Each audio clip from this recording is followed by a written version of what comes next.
Hello everyone, it's Silvia. Welcome back to my channel. So a couple of days ago, I posted a video saying that we were officially entering the catastrophic fire alert. We were on extreme fire alert and then we moved on to catastrophic. We're still not seeing orders to evacuate, so obviously we're staying inside, we're taking precautions, but as I was saying on the video the other day, life proceeds not as normal, but it is what it is. However, last night at 1:20 a.m., we received a message saying that there was indeed a fire in an area, and they were just monitoring the situation to stay alert. So it was 1:20 a.m., so obviously we didn't sleep at all last night because if you receive orders to evacuate, like I've seen it happening 5 years ago or 5 or 6 years ago. We used to live by the ocean and we had a king tide, which is another name for a tsunami. And that was really destructive. I've honestly never seen as much destruction in my life, in my, the life that I'm living. And the area where I live. And so in my experience, they only, after these kind of warnings, when they need to tell you to evacuate, they only give you half an hour. Because obviously they wait until there's really absolutely no other option possible. Because they know that evacuating people just causes a lot of chaos, and they really don't want to do that unnecessarily. So they wait until the last moment, and you just literally have half an hour. So when you receive a message at 1:20 a.m. telling you that there's a fire, and this one is only 20 kilometers away from where we live. So, from my perspective, it's not that close. But it is true that there's gusts of wind up to 55 kilometers per hour, and they keep on going. And so obviously, when there is this kind of climate, everything is really dry, and there's a fire, and there's really strong winds. Unfortunately, this is the way a fire spreads. So we are on high alert. We have a plan, an evacuation plan, so we already have everything packed up in boxes, the stuff that we know that, it's irreplaceable. And, I was thinking when I was packing stuff up, I was thinking to myself, honestly, everything is irreplaceable. I mean, I don't really care about my clothes, but you do need clothes to, get dressed, basically, and live and survive in society. So we only just took the minimum. But then when it comes to how can you live without your memories? And so I've got all of my jewelry, my mom's jewelry, my auntie's jewelry, my grandmother's jewelry, obviously. But that was easy. And then, I was going through my decks. I have 700 decks, and I have a tarot chip channel. So what am I supposed to do? I'm supposed to put all of the decks in boxes. Okay, I can put all of the decks in boxes. It's gonna take me hours. 700 decks. I just can't just throw them in a box. And so for now, I've only packed the collectible items, which is, not a small part of my collection. But at least I know that those ones will be safe because they're in a box, and we know to take them with us if we need to evacuate. And then I was looking at all of these things, for example. Of course, they're not irreplaceable, but I love my skull. So anyway, I don't know. I know that there's a lot of people that went through similar circumstances in their lives, and so I don't want to sound whiny at all. My husband is he's true blue Australian, so he's very relaxed. He said, well, if they text us and we need to go, we need to go. That's it. And, it happens. This is a country that has a lot of these kind of problems, obviously. And whether it's a tsunami or a fire, there's always a reason to be on the lookout for something. There's a lot of animals in Australia that want to kill you. There are spiders as big as my hand. Ironically, those ones don't kill you. The smaller ones do. There's snakes. There's 2 of the most venomous snakes on the planet. They're here. I've seen them. One of them was watching TV outside of my window one morning. So what can I say? It is what it is. In any case, if my content is not going to be sticking to schedule, that's probably one of the reasons. If you're here, thank you so much for watching and for supporting me with the fact that you're watching my videos. My channel is supporting me financially, so obviously it would be a problem if I had to stop posting videos. But in any case, as I said, then at 7:44 says it's still spreading. No, sorry.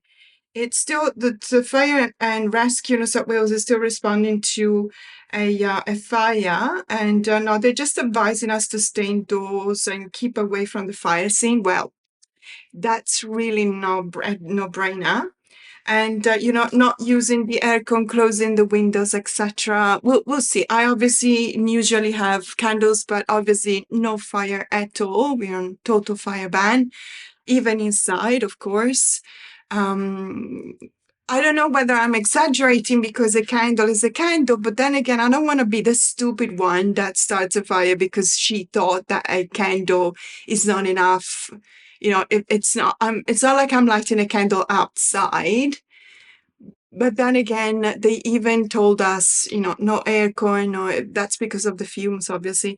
In any case, I don't want to overreact, but the Italian side of me is overreacting probably. And my Australian side is like, you'll be right. So I have no idea. In any case, if you don't see regular videos, that's the reason.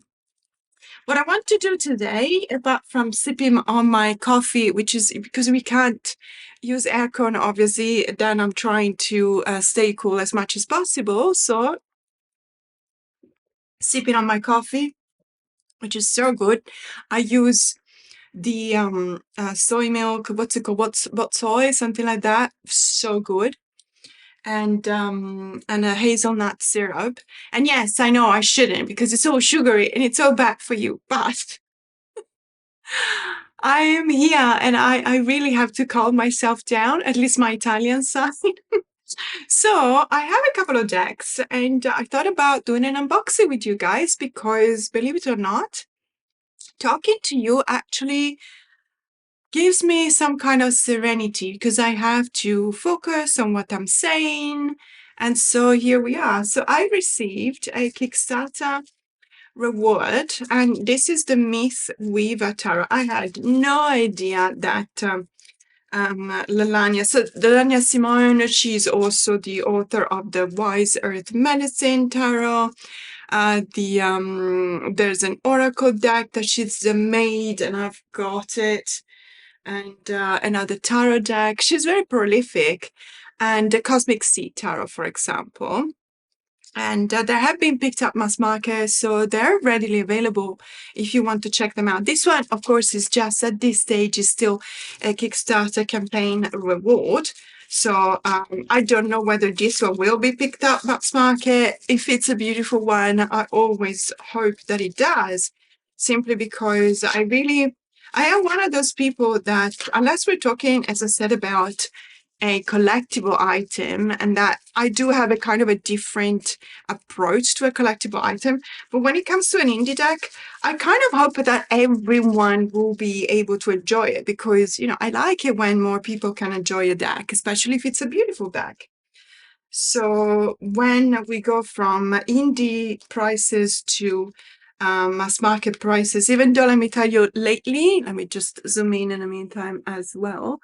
Lately, mass market decks have gone up in price, so much so that even with the Black Friday sale, I wanted to buy the Green Codex Tarot, which is a mass market deck, but it's on the luxurious side of the mass market deck.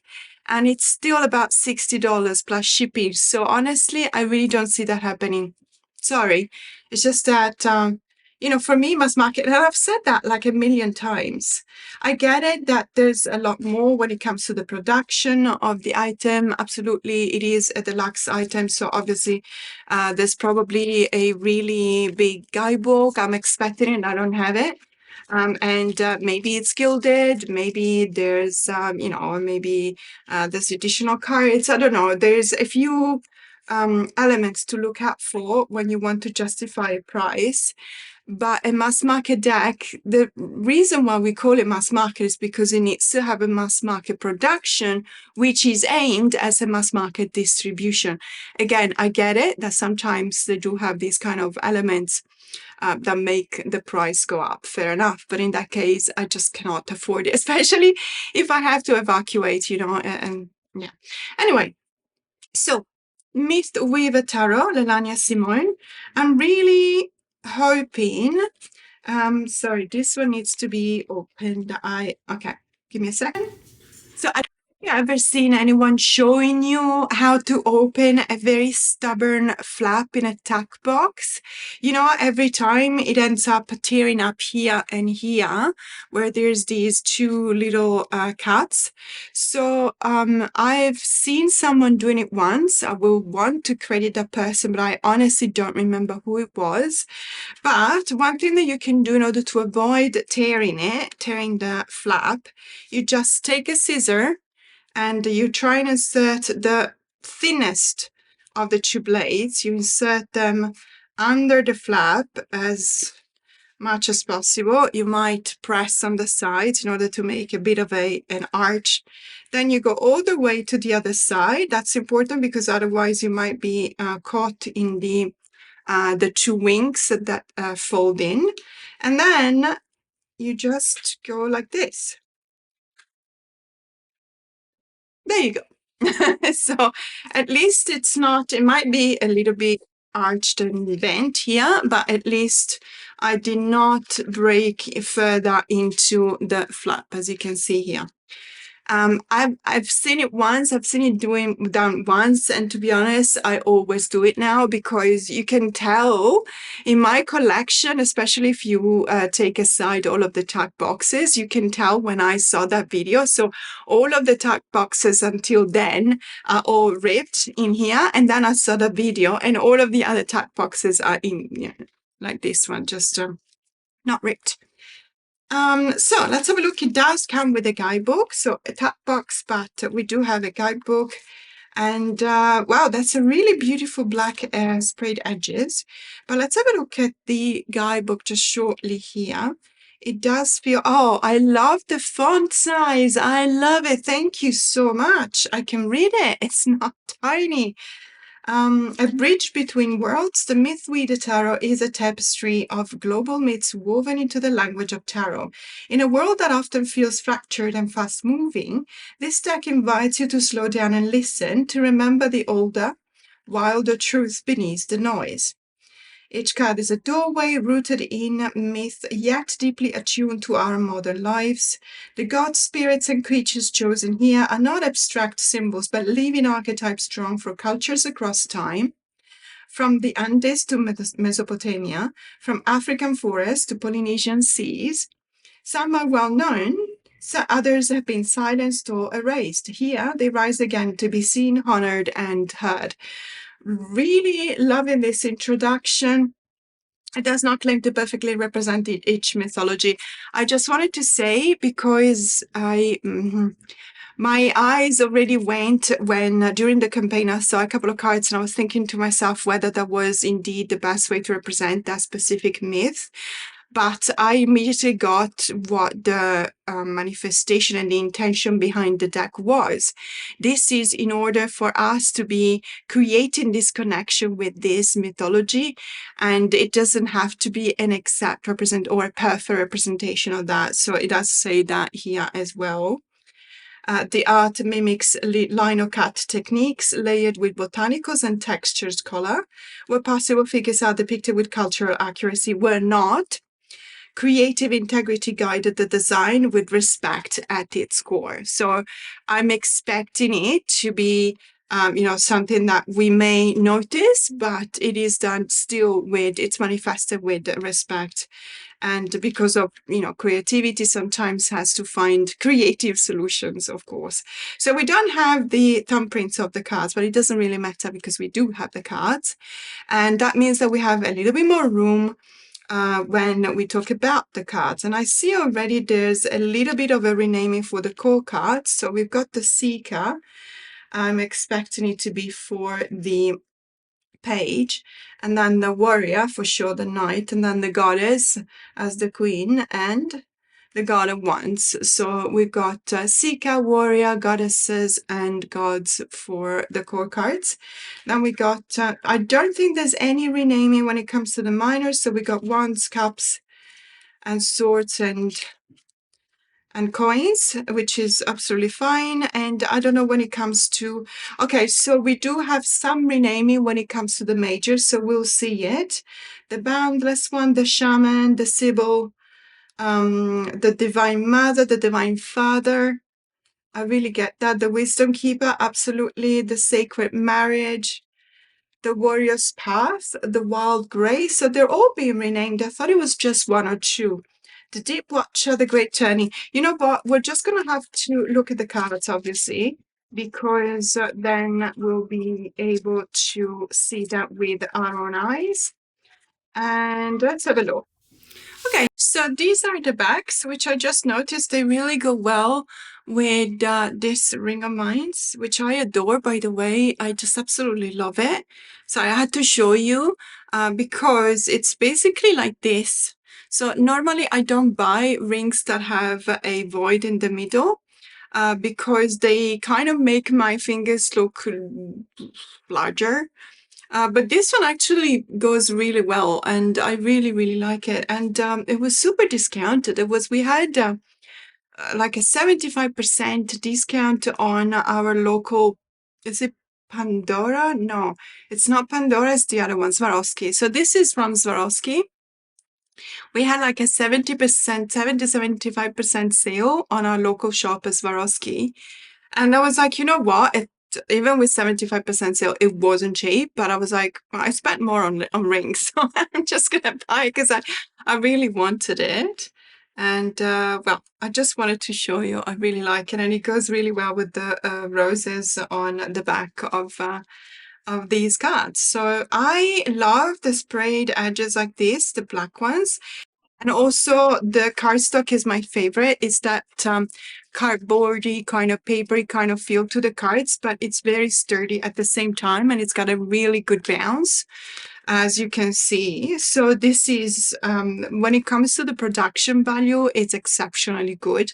The tactile feel is very good as well.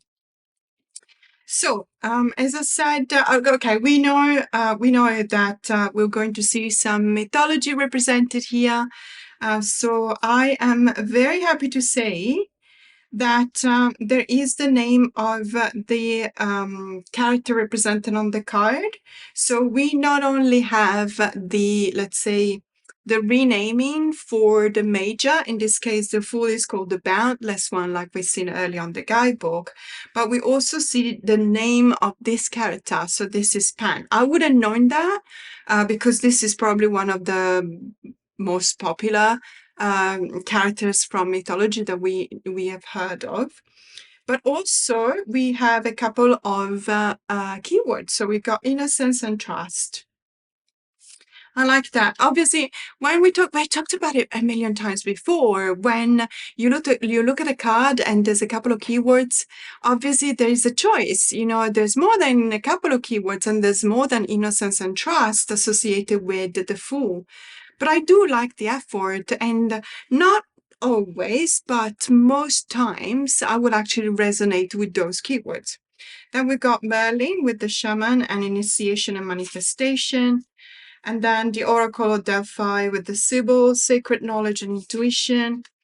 And then the Venus of William Ford with the Divine Mother and Creation and Fertility. Then Brahma with the Divine Father, Power and Security. I'm not going to read all of the cards because otherwise we're going to stay here forever. But these are the majors. We got Lao Tzu. I like Lao Tzu for the Hierophant. I like it. The Art of War. Yeah, really like it. Then, okay, so we're going on. We've got the Sacred Marriage for the Lovers, the Warrior's Path. That's Mulan.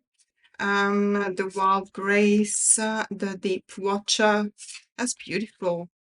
The dragon, of course. I love the dragon for the Wheel of Fortune because the dragon is a yokai in the supernatural world of Japan. But even the Kirin, so the dragon in Japan, the yokai dragon in Japan is called Kirin. However, it does come from China. And in China, you will see there's dragons everywhere. The effigies are the statues. There's paintings of dragons everywhere, and it is a symbol of good luck. But at the same time, it is when a dragon is offended or it is challenged. Is the in a war, for example, it actually is merciless. It's absolutely ruthless. So it does give you those two sides of the coin that I want to see in a representation of a Wheel of Fortune. Okay, Odin, the hang god, of course, with the story of Odin being hanged from the tree, the Yggdrasil, the tree of knowledge, basically, the tree of life, and after 9 days and 9 nights being gifted the gift of wisdom and the runes of wisdom, the Black Mother with Kali. Yeah, absolutely. The alchemy, the fallen with Lucifer, that's great. The ruin with Medusa, the gift of grace, the knight with, sorry, the gift of grace, that's the star card. I will read about it and maybe that will resonate at a certain point. You never know. And the Night Weaver, the radiant one is Amaterasu, of course. The rising of the Phoenix, fantastic. And the Sacred Return. Now we're moving on to the minors. So we got the Sutto ones. I don't remember, honestly, I don't remember whether they are fully illustrated or they are pipish. So let's see it together.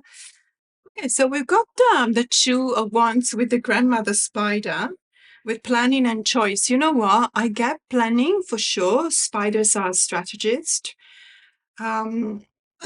Yeah, it's possible. I mean, I obviously, only because it doesn't immediately resonate, it doesn't mean that it will never resonate. So I will definitely spend some time with this deck.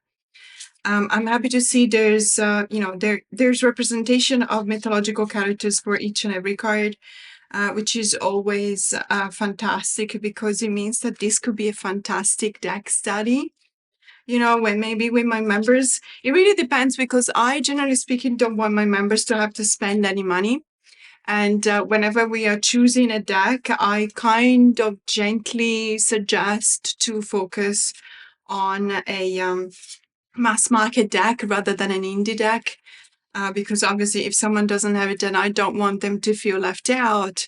And so we are just finishing now, by the way, the study on the vampire folklore. And it's going to be so much fun because I'm actually planning. So we've actually taken a test. All of my members, we've taken a test in order to try and understand to what clan of vampires we belong. And so there's 4 clans, the ancient bloodlines, the cult of the blood moon, the guardians of the veil, etc. And so it's going to be so much fun because then we're going to do a few custom spread during the live wrap up of the decks. But it was actually really good to focus on a multi-deck approach rather than just one, because I feel that, I don't know whether that could be done for other topics, but when it comes to vampire, there's so many vampire themed decks out there that it's just crazy. And focusing on just one felt like we will be missing out of all the others. So we're going to vote soon also, if you remember. So we're going to be voting soon on the next deck to study. Obviously, it won't be this one because I don't even think that everyone has received this yet. Three of Cups, the Four of Cups. See, that's something that will give me a lot of thought. So the Four of Cups is the Buddha with withdrawal and reflection.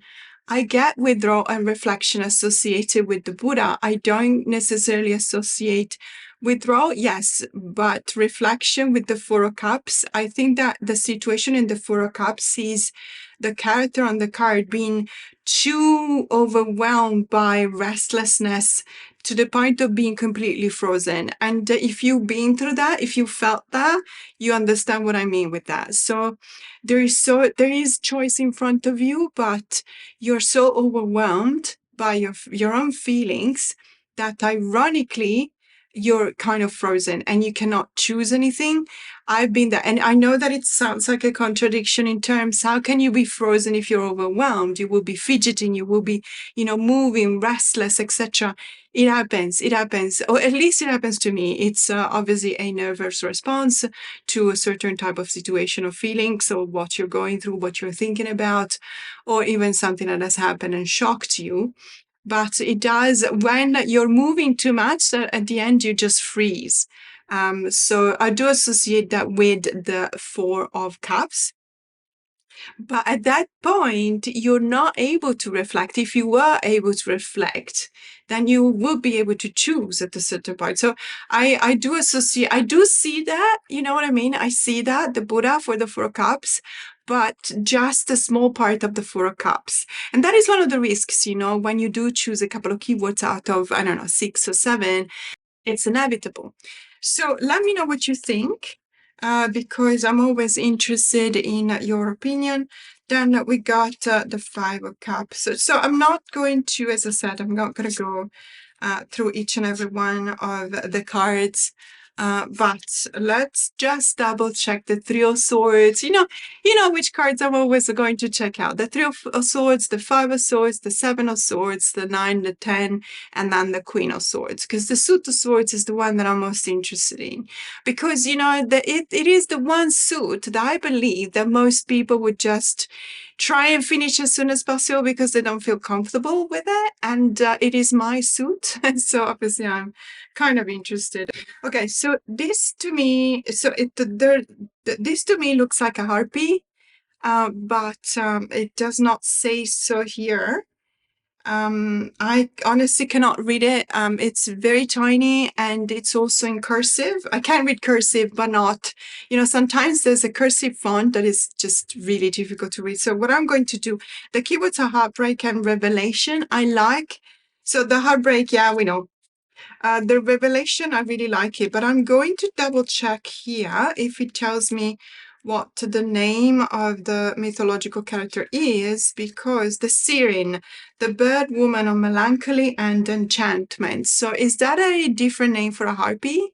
Am I, because as I said, I'm not that well versed in mythology, so I might be, I might be referring to exactly the same kind of myth, or it might be something completely different, because I see here, Siren, a sorrowful bird woman of Slavic myth, sings haunting melodies that stir the soul. Her voice is beautiful, but it can bring despair to those who hear it.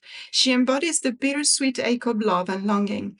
The Three of Swords speaks to heartbreak, grief, or emotional wounding. See, that's where I differ from the general way to read this card. Heartbreak, yes, but as a consequence. To me, that is the growth in the suit of the mind. So the overwhelm, the overthinking.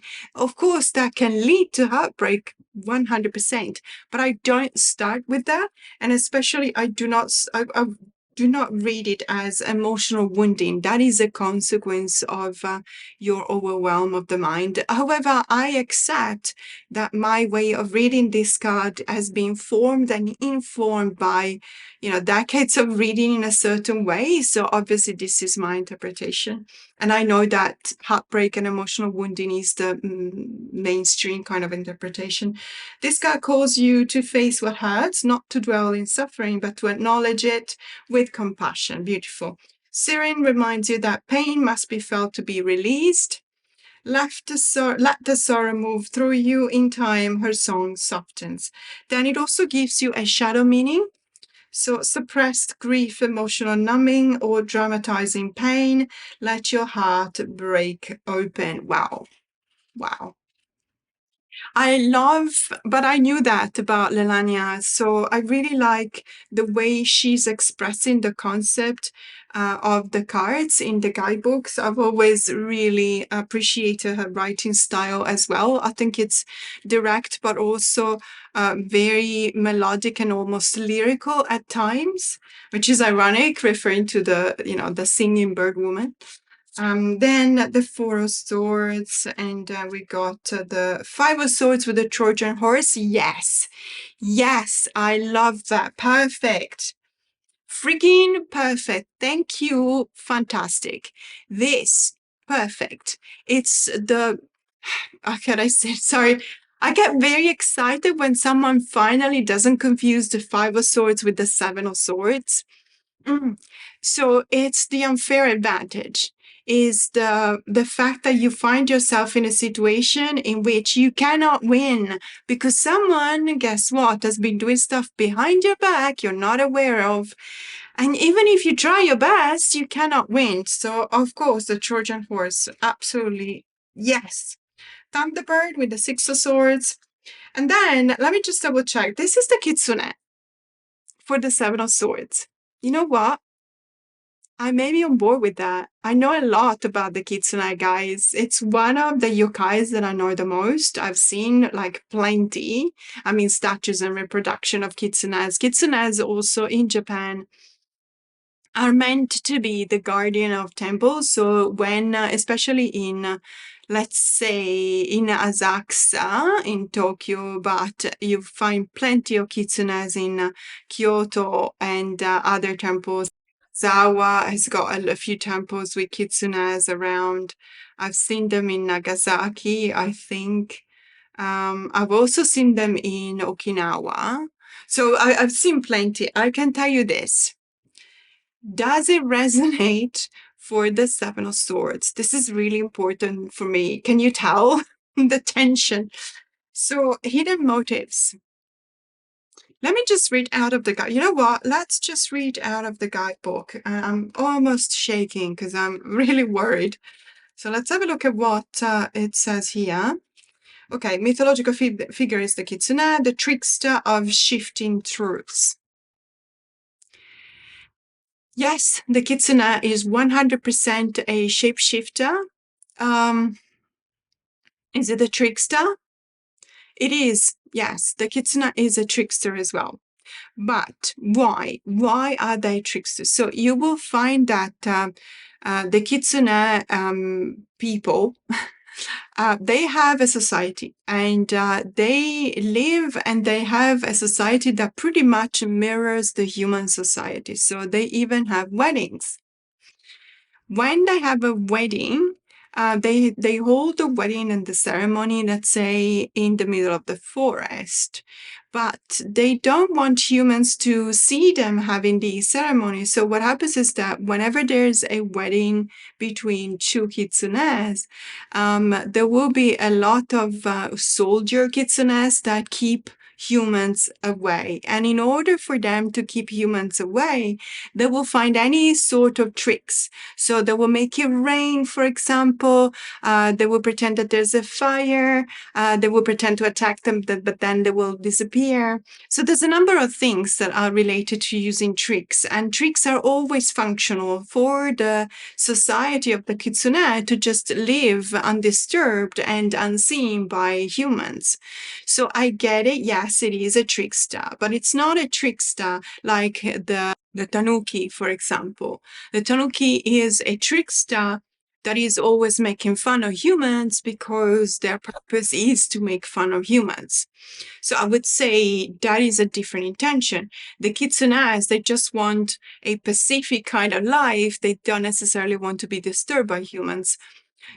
So much so that when if it's really sunny one day and you're walking, in the outdoors and it's just out of a blue, it starts raining. They say that there's a kitsune wedding taking place because they make it rain so that you just leave. So that is the kind of tricking That is the kind of tricksters that they are. Kitsune, the fox spirit of Japanese folklore, is clever, magical, and often elusive. A master of disguise, she teaches the fluid nature of truth, perception, and protection. Not all trickery is malice. It can also be survival. Yes, 100%. I would say not. There's no part of the trickery by the kitsune that is malicious. But then again, there might be, not the one that I know, but that's fine. The Seven of Swords brings themes of secrecy, strategy, or subtle maneuvering. You may be guarding something or questioning the honesty of a situation. This card invites discernment. Kitsune asks, is this deception or necessary self-preservation? Look beyond appearances, including your own.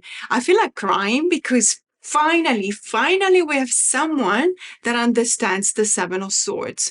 Thank you. Thank you, Lalania Simone. Thank you. Finally. Let me just reread it because there is nothing that makes me feel better than finally seeing what I've always been preaching to everyone for decades written on a guidebook. This card invites discernment. Kitsune asks, is this deception or necessary self-preservation? Look beyond appearances, including your own. Of course, the shadow meaning includes dishonesty, escapism, self-deception. Don't outsmart yourself in pursuit of safety. I get it. 100%. Yes. Thank you. I am approving. Tick of approval. Then, the 8 and the 9, the Baku, Oh, the Wendigo for the 10 of Swords. Wow. So do you know what the legend is about the Wendigo? There were once humans, but they were once humans that were in such tragic situations that they were starving, and in order not to starve, they had to eat other humans for a prolonged period of time, and with time they turned into Wendigos, which is a creature that is, when they attack, they're very fast, so they could be confused with werewolves, but they've got nothing to do with the moon phases. They're Wendigos. They just, they're what they are. Love it. Yes, I get it. You know what? It is on the darker side of the Ten of Swords, but sorry, I need to, I know this video is going to be like this, but please bear with me. It's just, I'm also kind of distracting myself. I have my phone next to me just in case that they text us again.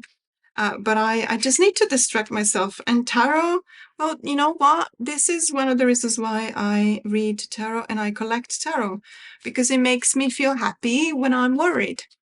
So mythological figure Wendigo, the end that consumes. In Algonquian folklore, the Wendigo is a spirit of hunger and loss, born from greed or despair. It consumes without end, representing what happens when we are cut off from spirit, community, or self. Ten of Swords marks a painful ending, something that has been stretched beyond its limits, thought, belief, identity, relationship, and is now breaking. Through harsh, there is also liberation. The Wendigo reminds you that endings will still come when we refuse to release. Let it fall. What dies here is not your truth. It is just what stood in its way. I like it. The Wendigo's mythology is a bit darker than that, so that's why I was thinking it reads a bit on the darker side. But then again, it is the Ten of Swords, so I'm perfectly fine with that. And let's have a look at the Queen of Swords. Hecate. Hi. Yes, that is actually brilliant. It is my significator, so loving that. Intelligent and truthful, 100%. By the way, Hecate or Hecate, I've decided that if it's with the K, is Hecate, and Hecate with the C. Please don't take this for granted. I've just heard like a million people pronouncing it in several different ways. Some books will say the accent is on the first syllable. Some other books will tell you it's on the last syllable. Some books will tell you it's on the middle. So there's a number of ways, and I'm I'm sure that there's an explanation, and I've read 3 or 4 different ones. I can see people say, no, if it's in Latin, it's like this. I read that, and I read the opposite of that as well. So I just decided to do it this way. In any case, we love her. Okay, so then coins, of course. And yeah, really beautiful. You know what? I really love this deck. But one of the things that I really do appreciate about it is the fact that so far as I've seen, all of the mythological figures that have been chosen make sense. I will have to read more about Buddha, for the Four of Cups. It's obvious you don't always resonate with all of the cards immediately, right? So I actually like the fact that this represents a challenge for me, and it makes me want to read the guidebook, and it makes me want to spend some time with this deck. So mission accomplished, loving this, really fantastic. So another deck that just arrived is the Yokai Oracle deck, and we talked about the Kitsune and the Kirin and the Tanuki earlier, so it makes sense that now we're going to look at this one. This is an Oracle deck, and I was really excited when I could finally acquire this deck, because I have a lot, as you guys know, a lot of tarot decks based on yokai folklore, and I have muted color palette, brilliant color palette, very minimalist, rich of details in French, in Italian, in English, in Japanese. So when it comes to an oracle deck, I'm really interested to see which ones of my tarot decks I will be pairing it with, because obviously that would enrich the experience. So I was really excited about this oracle deck. And also because, let me tell you, I also have another oracle deck, which is honestly gorgeous, absolutely gorgeous. It's a French oracle deck, and it's called the Oracle de Camille et Yokai, so spirits and yokai. The problem with that deck is that if you don't know your yokais, you will not be able to use that deck, because it only shows you the Japanese kanjis for the name of the yokai represented on the cards, but also the romaji, so the name of the yokai in our own alphabet. So you can read it, you'll be able to know how to pronounce it, but if you don't know what that yokai does, you'll be left just wondering what you're looking at, which is what happened to a lot of people. And I see this deck, a lot of people buying it and then rehoming it because they can't use it. I know about yokais, but even I don't know. And I've studied yokais for probably about 20 years, but even I don't know. There's hundreds, guys. I can't remember all of them. And so when I see them on a card, I will go and do some research. But it's so much better when they tell me at least a couple of keywords. And for what I can see about the samples of these cards, they do give you a couple of keywords, so keeping my fingers crossed. The Yokai Oracle deck, Wisdom and Guidance from the Spirits of Japan. Tersa Matsura, creator of the Uncanny Japan podcast, which I will definitely check out, illustrated by Michelle Wang. So let's have a look, because obviously I am very excited. There's also a guidebook here, which comes with something on the cover. I don't know what that is, but it's okay. So Tersa Matsura is an American expat who has lived in Japan for over 30 years. Fluency in the language allows her to explore the favorite part of Japanese culture, all the myths, legends, and superstitions, which she shares on a popular podcast, Uncanny Japan. Tersa is the author of the Book of Japanese Folklore, along with 2 short story collections, A Robe of Feathers and Other Stories, and Carp-Faced Boy and Other Tales. I will be checking them out. So let's have a look. Oh, this one is being published by the way, but it says here, obviously, probably also in the Simon & Schuster. There you go, Simon & Schuster. And let's have a look at the table of contents. We got the introduction about this deck, main uses of this deck, how this deck is structured. That would be interesting. And then all of the, we got using the yokai deck, blessing your deck, how to conduct a reading, questions you can ask the deck, spreads, there's custom spreads as well. Interesting. And then we got all of the cards, of course, understand, introduction. So it looks like it's explaining what the yokai are.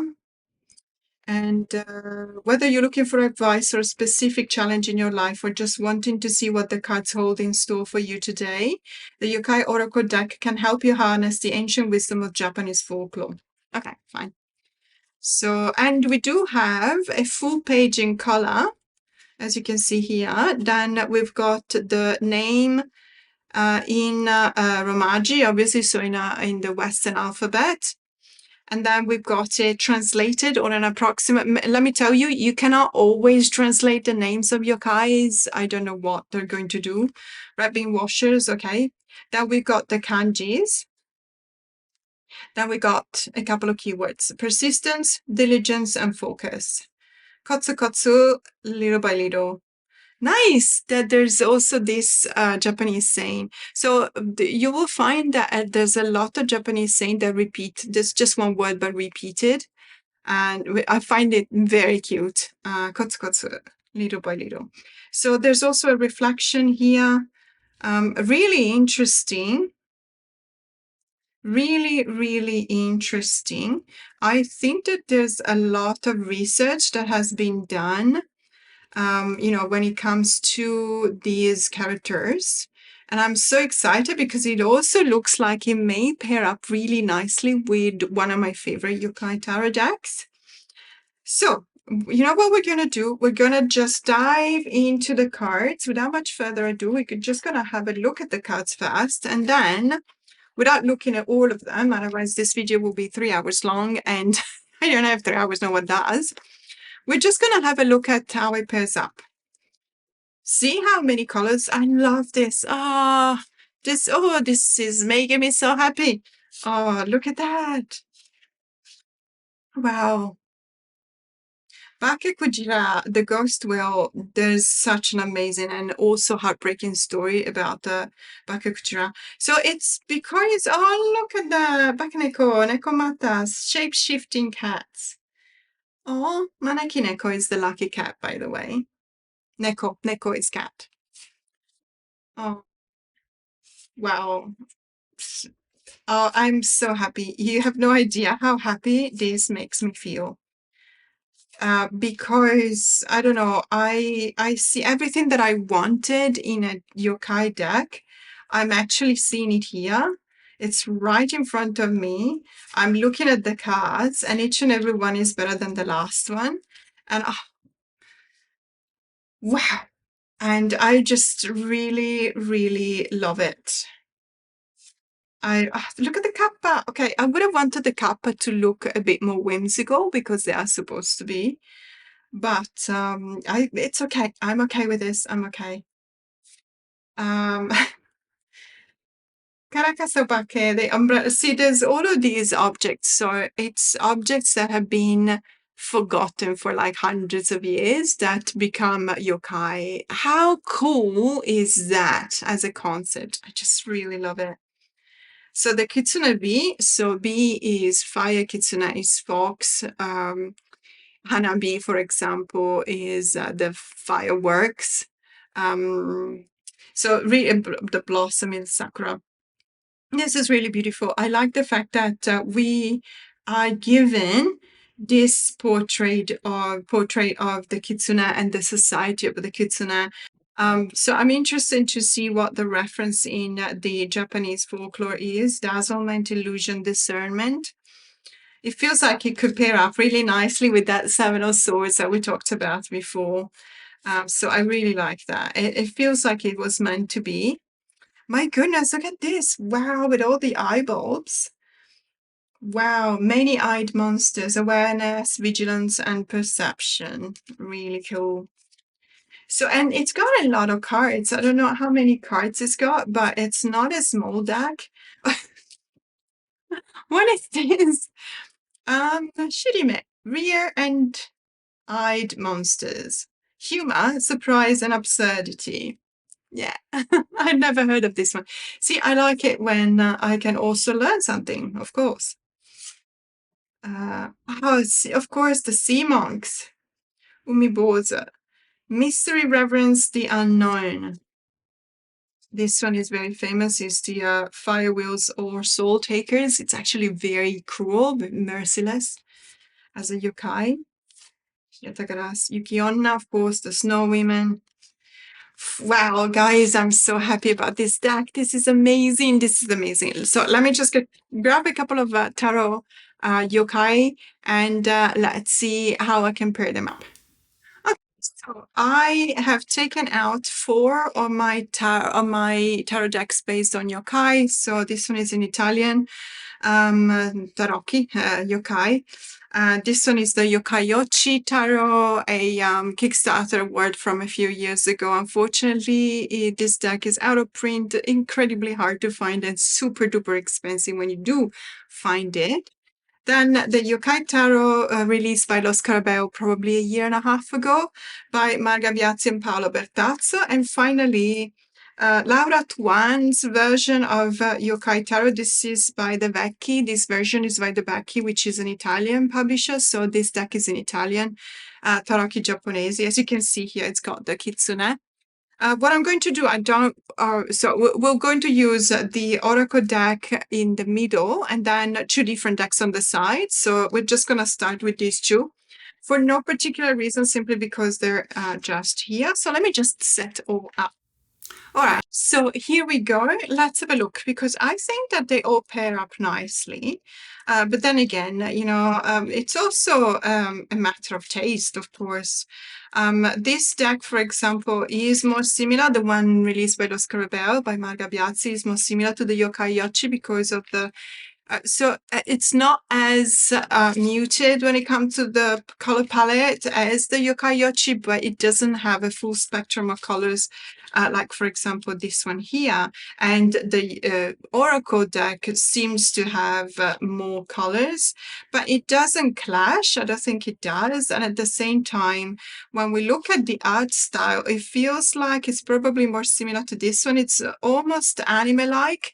Do you feel the same? Does that look like anime-like to you? Guys, let me know, because I'm always interested in your opinion, of course. So to me, it feels like it probably pairs up more nicely with this deck rather than this one. But I don't dislike either one of them together, combined with this Oracle deck. I think that they're very beautiful, both of them. They're really interesting. You know what? When there will be one of those coincidences in which I will pull 2 cards that represent the same yokai, that will make me even more happy, because those kind of things, when they happen, really you need to pay attention to these kind of things when they happen, because they obviously are meant to say something. So there you go. For example, you got Tanuki and Tanuki. So this one is, this one is the Fool. You will see in many tarot decks based on yokais that the Fool is sometimes represented with the Tanuki, because it does give you that kind of the spirit that is a little bit whimsical and naive, and the kind of person that will jump off a cliff just because of the sense of adventure, not necessarily worrying about what comes next, but at the same time with a lot of courage as well, and so on and so forth. And so this one is the Fool. This one is the Tanuki. It's the Oracle card, so it says raccoon dogs. Yes, they do look like a cross between a raccoon and a dog. Playfulness, gratitude, lightheartedness is definitely something that I would associate with the Fool as well, right? And then we've got the Three of Cups. And perhaps there's this aspect of playfulness that is even more enhanced with the association with the Three of Cups. So really, really beautiful. I would say that I don't want to choose between either one of these 2, because I do feel like the art style corresponds a little bit more to the Lo Scarabeo deck. But when it comes to the colors, it feels like it's probably more akin to the deck released by the Vecchi. But having said that, I am now going to use the other 2 decks. So just give me a second.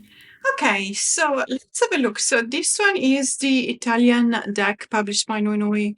It's just here. It just says Tarocchi Yokai, Marianna Zanetta and Matthew Maya. And this deck also exists in a French version, but unfortunately does not exist in an English version. And this is the Yokai Yochi Tarot, which we talked about earlier. So let's have a look at which ones of these two I prefer in combination with the Yokai Oracle. You know, when it comes to the color palette, I would obviously go towards the Italian deck simply because we do see more similarities in the colors used. This is the kitsune, the wedding of the kitsune that I was talking to you about, which I really, really love. And it does symbolize the lover's card, even though I don't necessarily read the lover's card as a union of lovers, not at all. As a matter of fact, I see more like a bit of a choice, which could actually be dividing.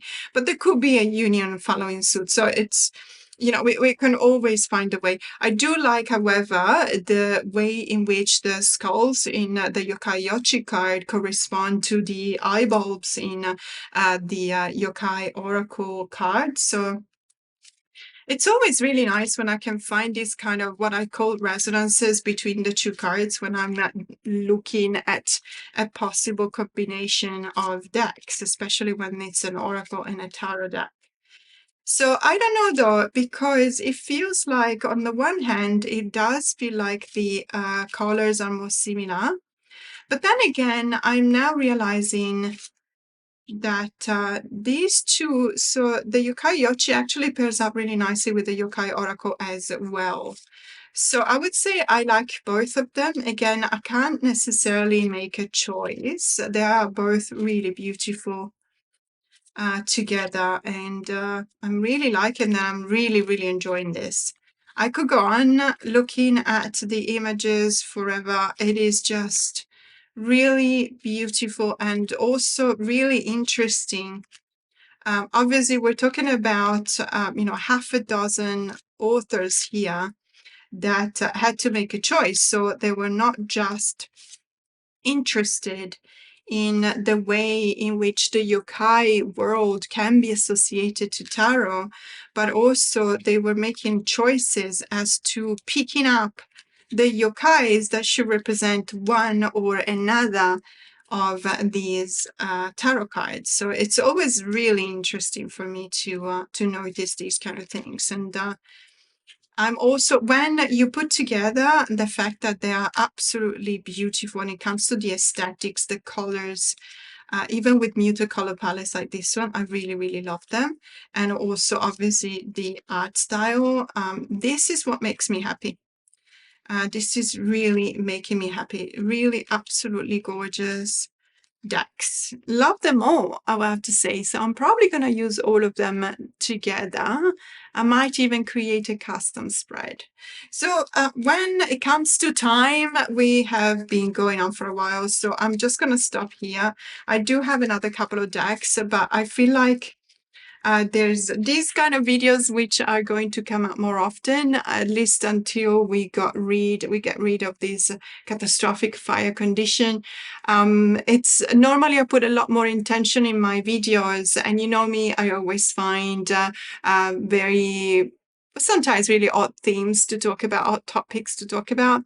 It's just that honestly, I cannot really plan anything because, as I said, I had to put many of my decks in a box because we are just trying to see whether we will be, no one knows obviously whether we will be evacuated or not. And so I'm not going to take them out of a box until I'm sure 100% that I won't have to put them back in, if you know what I mean. So for now, we are just going to have a look at these new decks that have come into my collection recently.